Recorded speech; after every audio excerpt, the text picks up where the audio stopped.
Okay, first of all, let me introduce myself. I am Gary Collins. I am the pastor of Bethel Seventh-day Adventist Church in Kansas City, Kansas. I'm also personal ministries leader for Central States. And one of the ministries under personal ministries is prison ministries. And again, that is another burden on my heart. Are many brothers and sisters that are in our prisons. And so we're going to look at this today in a very detailed way. Welcome to the very important yet often forgotten ministry in the Seventh-day Adventist Church, because those who are incarcerated are often out of sight, out of mind. The importance of ministry behind prison walls is sometimes overlooked. However, the significance of prison ministries cannot be underestimated. You know, it's very interesting is that Jesus, he actually says that if you've done it unto the least of these, my brother, and you've done it unto me. And throughout the Bible, he mentions us visiting those that are in prison, because I believe he already knew. And I think this has just been a trait of incarceration, that those who are incarcerated are often forgotten. And so this is true today. And that is, this ministry is really not as strong as it ought to be, prison ministries. Let's look at some stats here. According to Criminal Justice Reference Service, 1 out of every 31 adults in the United States is currently incarcerated on parole or probation or under correctional supervision, and over 2.3 million inmates are confined to state, federal, and local prisons, while correctional supervision of offenders and ex-offenders exceeds 7 million. It's amazing that we are a democratic society, and yet the majority, we have the most people out of any other country, Western or any other place on earth. You can look at a communist country, you can look at a democracy. We have the most prisoners of any country in the world. And then we know when it comes to people of color, specifically African Americans, who make up, what, 12% of the population, yet we make up over 40% of the prison population, prison and jails. And so there are some issues. And what that lets me know, when we do not have a prison ministries, and especially in our Black churches, we are missing a big part of our population. We're not reaching a big group. And so it is important for us as a people to make sure that we have a strong prison ministries. When you're talking about 40% of our male population has either been in prison or make up the prison population, 1 out of 4 Black males have had some interaction with correctional facilities, whether it be a prison or a jail or something to that sort. And so when you look at that, that lets us know that we have to have strong, active prison ministries. Prison ministry volunteers can take Jesus, the light of the world, inside prison walls to introduce people to the saving grace of Jesus. Everyone can become a new creature in Christ. So let's look at the goals of prison ministries. You know, we want to reach everybody in the prison, right? That's a goal. We want the gospel to reach the entire world. And a big part of that, especially here in the States, are our jails and our prisons. And so we want the gospel to reach everyone. And job description of prison ministries coordinator. Prison ministries in the local church is a part of personal ministries department. So communications between leaders of these areas are essential.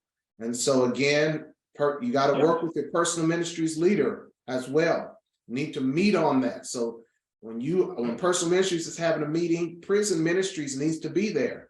And that needs to be a part of the conversation, is what are the next steps we're going to take for prison ministries. The prison ministries coordinator is responsible for overseeing all aspects of prison ministries, including connecting with correctional department personnel, selecting programs, appointing volunteers for key positions, communication with church leaders and members, and volunteer training. As with other ministries, volunteers are a core component. However, due to the nature of prison ministries, specific and thorough training of all volunteers is crucial. In fact, recruiting, screening, and training volunteers is a foundational part of the coordinator's role.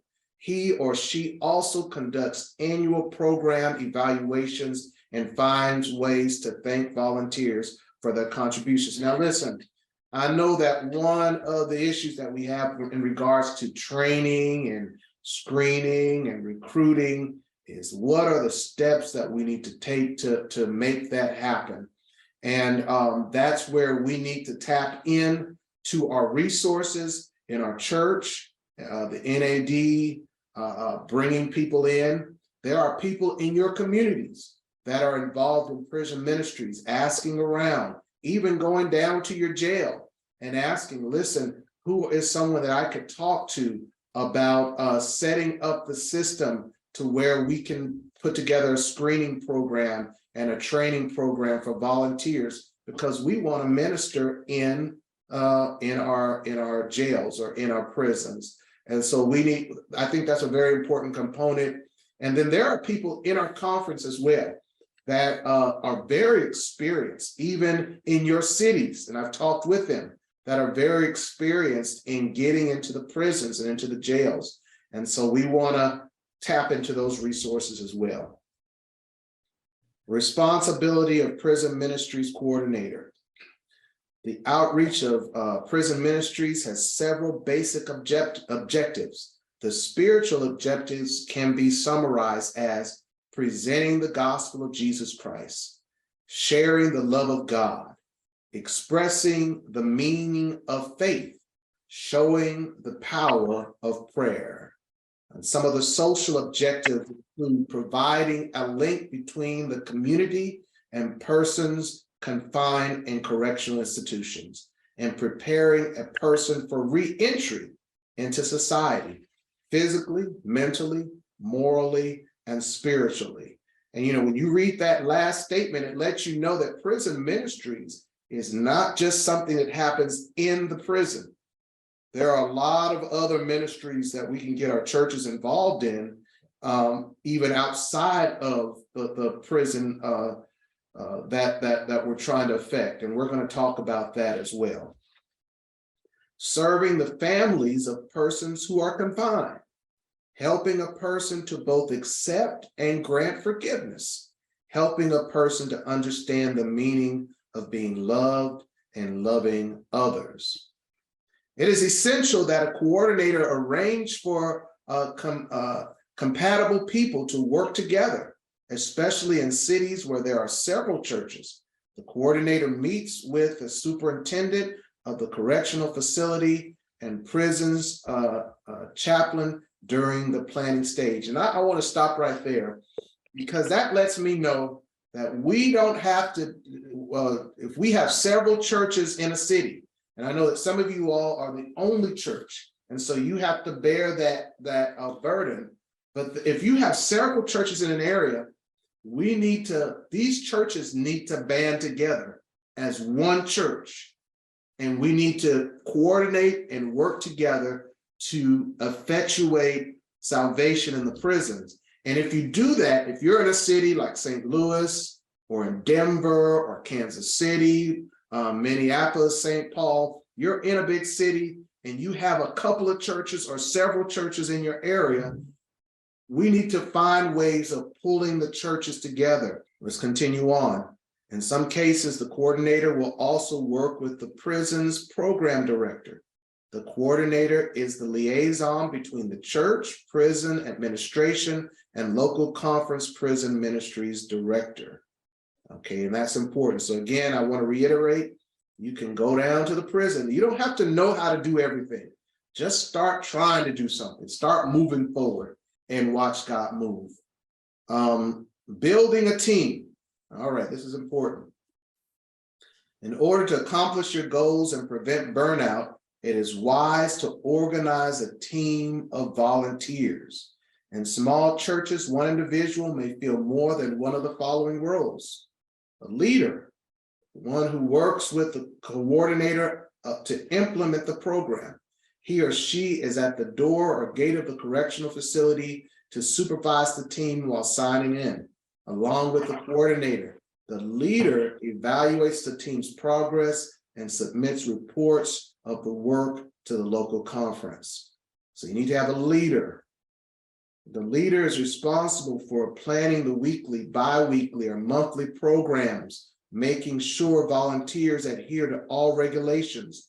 Having an assistant leader is helpful if there is a large group. Now, here's some other things that you might look at getting. Music leader. This is if you're able to get in the prison, you're able to have a program there, you want to have a music leader. It should be a dynamic musician. He or she will choose music and could encourage inmates to form singing groups. And we have seen that. If you watch 3ABN or the Hope Channel, you've seen how they've gone into prisons and they started choirs with the prisoners. This, man, if we could take it that far, wouldn't that be a blessing? Literature secretary, responsible for coordinating all literature, including Bible lessons and Bibles used in the correctional facilities. The literature secretary will need to work with the prison chaplain and other authorities to ensure that the literature is sent through the proper channel. And this is important here because the prisons, most of our prisons and jails will not allow individuals or churches to send books or literature directly to the prison. The only way that you're able to do that is through a publishing house. And so if we wanted to send, say, Bibles, we might have to work directly with Pacific Press. If we wanted to send Bible lessons or tracts, we may have to work directly with Message Magazine or with the Pacific Press. But you know, the beautiful thing about it is that Message Magazine already has a component for jails and prisons. So we can work with them if we wanted to get the magazine there or some tracks, some of the message tracks in. We already have avenues through Message to be able to do that. And because they're already doing it in some of the prisons and jails, and all we have to do is say, hey, we want to get it sent here. We need the steps of getting literature sent to this prison, and they can walk us through that and help us. The literature secretary needs to keep accurate records of all literature used and report to the church or group contributing the literature.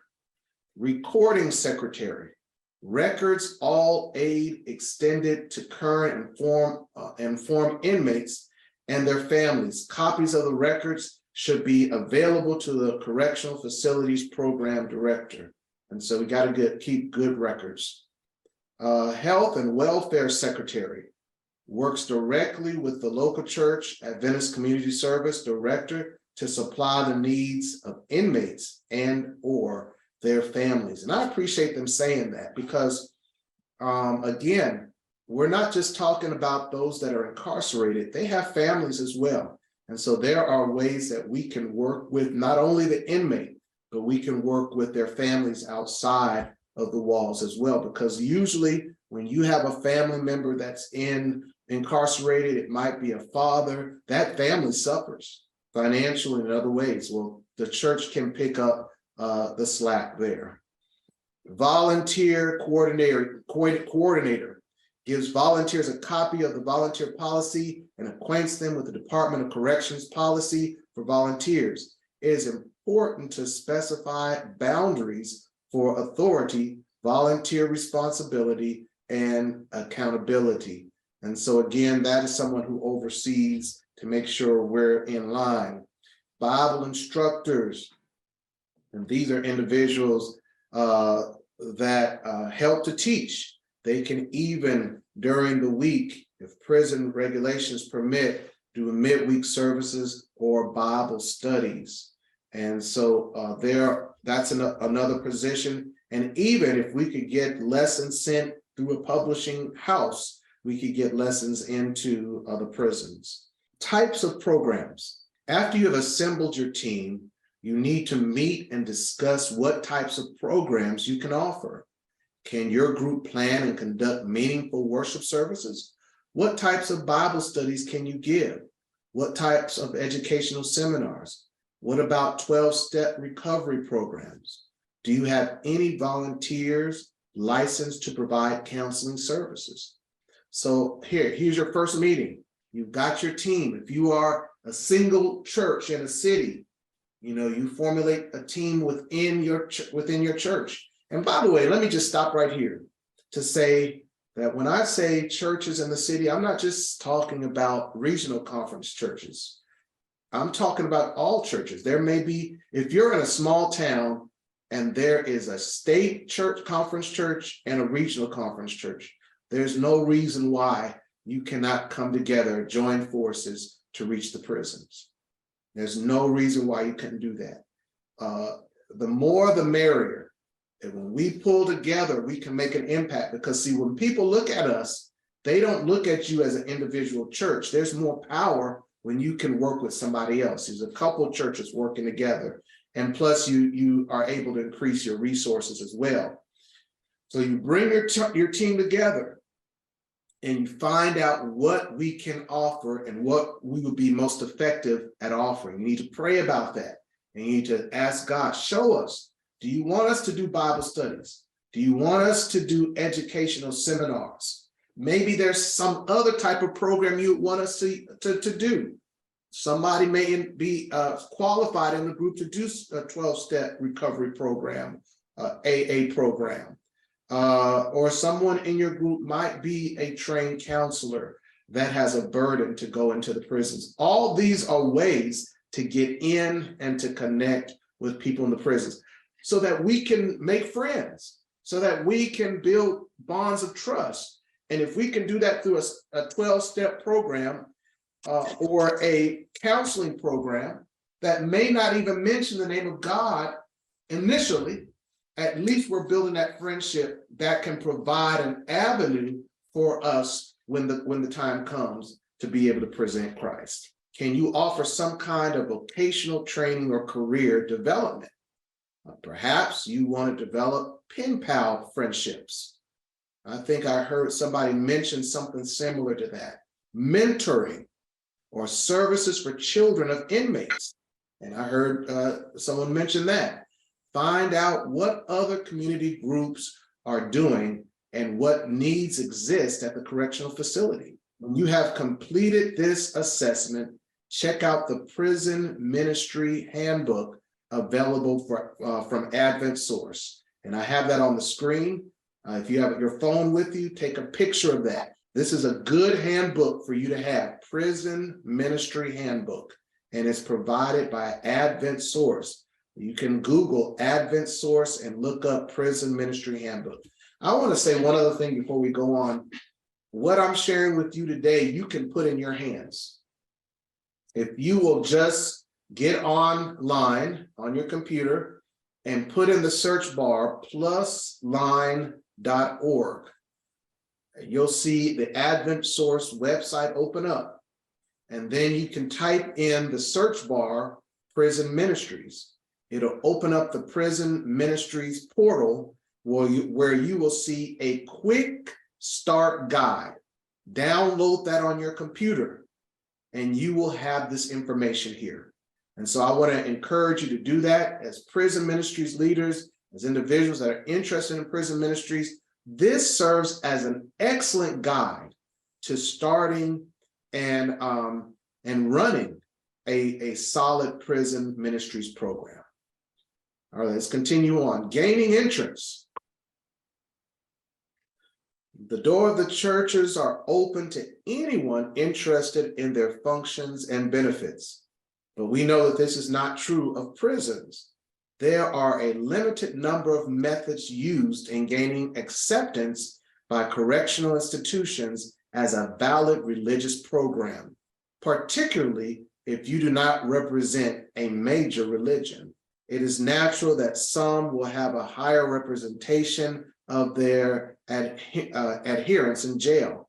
While the law states that inmates must have access to the services of whatever persuasion they happen to claim, since there are fewer Seventh-day Adventists in prison, you may need to explore other methods of entry. And let me explain what that means. If you go in simply representing our denomination, you may not get the preference that someone in a bigger denomination might get because they may have more people in there. It's easier to get into a prison if you are requested to come by an inmate. So I've been able to get into jails because somebody asked me to come. They said, I want Pastor Collins to come. And so when I went in, I filled out the application and the prisoner was there, I was invited to come in. It's easier to get in that way. It's a little bit more difficult if you're coming representing an organization to say, I want to do this or that and the other, if you may not have a lot of representation. Now, let's not let that discourage us from trying, though. We want to try, but we want to use every opportunity and explore every method of entry. And that's what I'm trying to show you, that if they say no for one reason, there may be another way in. Gaining access. One recommended process is to offer in-house seminars for the inmates, such as smoking cessation, health education, parenting skills, or GED preparation. None of those are religious by nature on its face, but all those are ways to get in, to make a difference, to develop relationships with the people that are in the prison and with the people that work there. If requests to enter the facility are denied, church volunteers may be able to help with work release programs where inmates are allowed to live outside the prison setting. Did you all get that? So again, the only work is not in the prisons. There's a big work to be done for those that are released, that are having a hard time transitioning from the prison world to the world outside. And so we can provide a ministry for that, a ministry that helps them with the transition so that they do not go back into the same lifestyle that they were in before. Volunteers at halfway houses can offer to assist these individuals with finding employment and permanent housing. Adventist Community Services can provide food and clothing. This type of help is appreciated by prison officials and may, in time, help you to develop relationships with them. So again, halfway houses, you all know what halfway houses are. These are places when you get out of prison that you go to help you with transition. If people have been incarcerated for 5, 10, 15, 20 years, they don't have a lot of stuff. But we can help them provide by providing them with food or clothing or with the things that they may need. When you have a record, people don't want to hire you. And that is sadly a reason why many of them end up going back to the same lifestyle that got them incarcerated in the first place. And if the church could play a role in that, man, that would be awesome. Diversification of prison ministries. I love this part. Hearing the slam door behind you and entering the domain of convicted criminals can be an unnerving experience for the bravest of people. And certainly it is not a common desire. Yet every church member can participate in some way with prison ministry. It is not a requirement for everyone involved in this ministry to go behind prison walls. And this is important here, so check this out. Following are some areas of prison ministries that are available for total church participation. Personal hygiene kits ministry. Check with the prison authorities to see whether your church would be allowed to share personal hygiene kits with inmates. Assemble personal hygiene kits and supply them to the appropriate prison employee. Alternatively, your church could provide hygiene kits for inmates who are being released. So, I mean, this is awesome here. So, if some prisons might not allow you to send hygiene kits for fear of contraband slipping into the prison, You have to ask the prison, that specific prison there, if they would allow that. But if not, if someone, you can ask them, can you allow us to provide kits upon release? You know, we can have somebody there to provide a kit for them, or we can have kits released with our sticker on and our name and our phone number and address of our church, because this is our ministry. So this could be a powerful connection here. Clothing ministry, supply clothes for inmates who are being released from prison. Help the chaplain and counseling staff become aware of this ministry. So as you all already see, relationships have to be made and built and established between our church and the prison or jail or whatever facility that we're trying to minister to. Van ministry, transport inmates, spouses, and children to the prisons to see their loved ones. This ministry is for families who live at a distance and have no transportation. Ask the chaplain to inform the inmates of this service. Keep logs, addresses, and phone numbers of those who benefit from this ministry. Share religious literature with them. So, you know, this is a ministry that will require for us to invest some time. You know, that's important. I'm seeing in the chat a lot of the information that we're looking for. Dare to Dream, Linda put up there. Yes, so if you all want to get some of that information, just make sure to go to the chat, and she has the statistics there, and she has the states there as well. I just wanted to mention that she also has an email there. And so that's good news. Thank you, Linda, for sharing that with us. You're welcome. Literature ministry, support prison ministries with money to keep ministries supplied with Bibles, tracts, Bible studies, and other needed materials. And as I said, you know, we probably would not be able to send materials directly from the church. Check with your facility. Most of them will not allow you to send it directly to the church, to the prison from your church, but we can send them through our publishing houses. And through Message, who has tracts and Bible studies, as well as Message Magazine. But for those who are coming out, or for those who have family members, we can have literature ministries for them. But I think before you start handing out literature, you need to show them the love of God. There has to be another type of ministry that helps to fulfill the need. And that's what those other ministries are for, that we've just discussed. Prayer ministry, organize a group of prayer warriors who consistently pray for the prison ministries team each week. Support groups, start support groups for wives, fiancés, and families of inmates. Hold support group meetings at your church once a week for 1 hour. Free childcare should be provided. These are powerful. Pen pal ministry. I heard somebody mention pen pal ministry. Correspond with inmates who are without family or who do not receive correspondence from the outside world. Keep all correspondence above board. Don't write letters that would suggest an intimate relationship. Share no phone numbers, addresses, or names except for a pen name. Use the church's post office box address. And that is important because you might find somebody knocking on your door that you were not expecting when they get out. So you want to follow those guidelines, but this is a very powerful, important ministry as well. Ministry to children of inmates. Before we go on, are there any questions or comments? All right, let's continue on.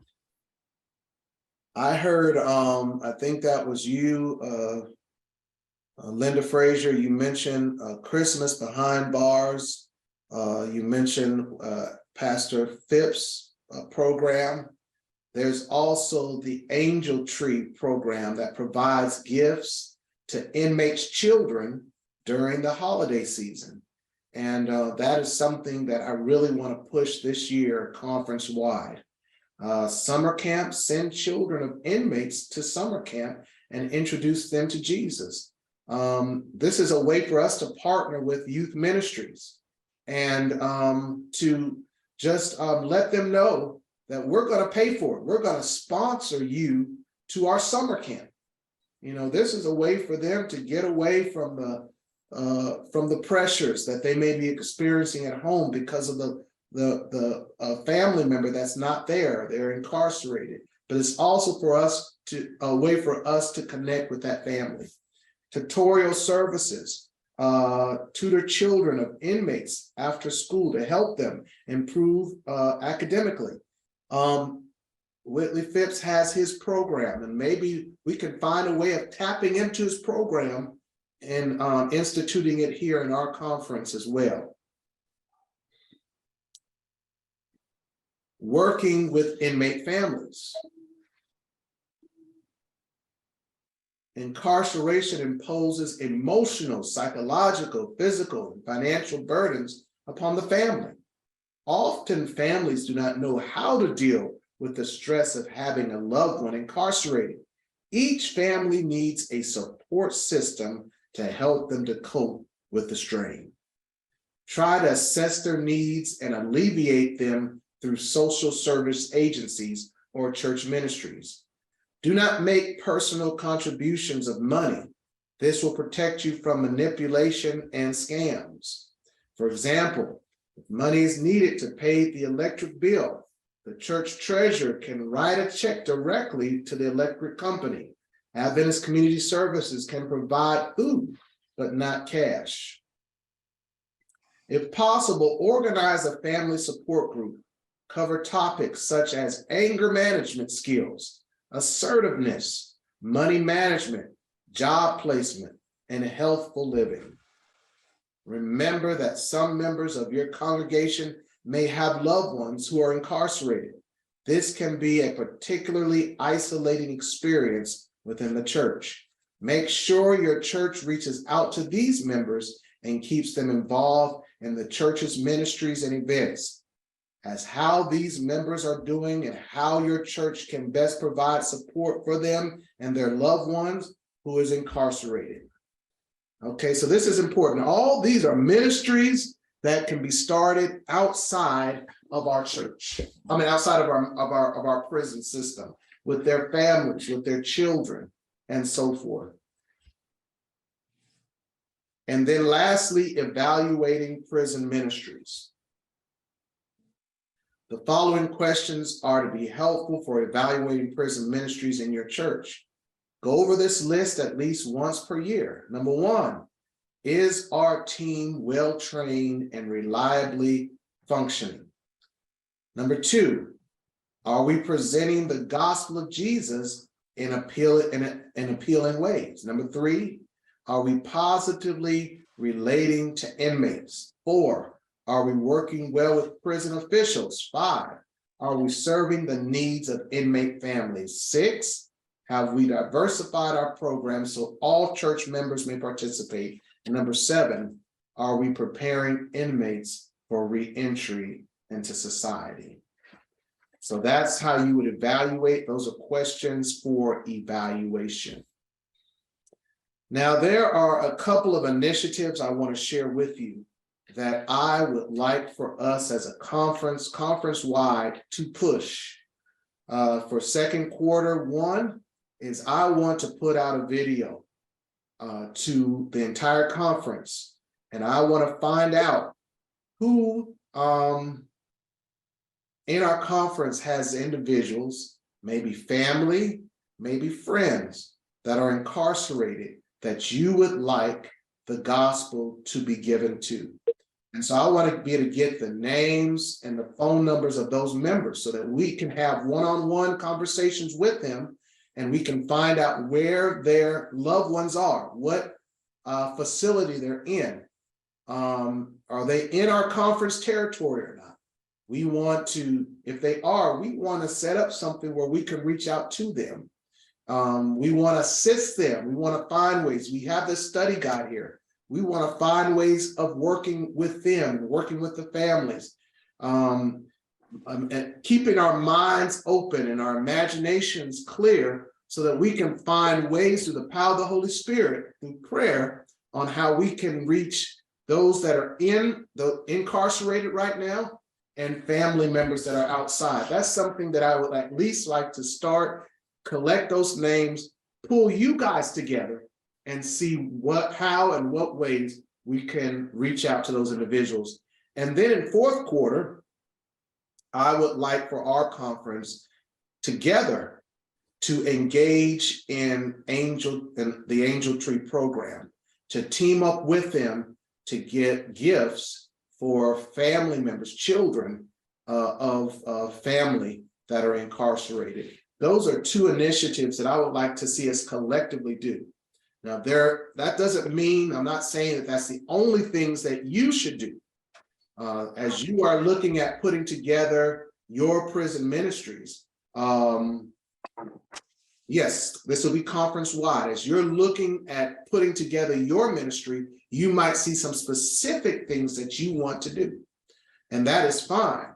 But I would like to see us as a conference be able to do something for our incarcerated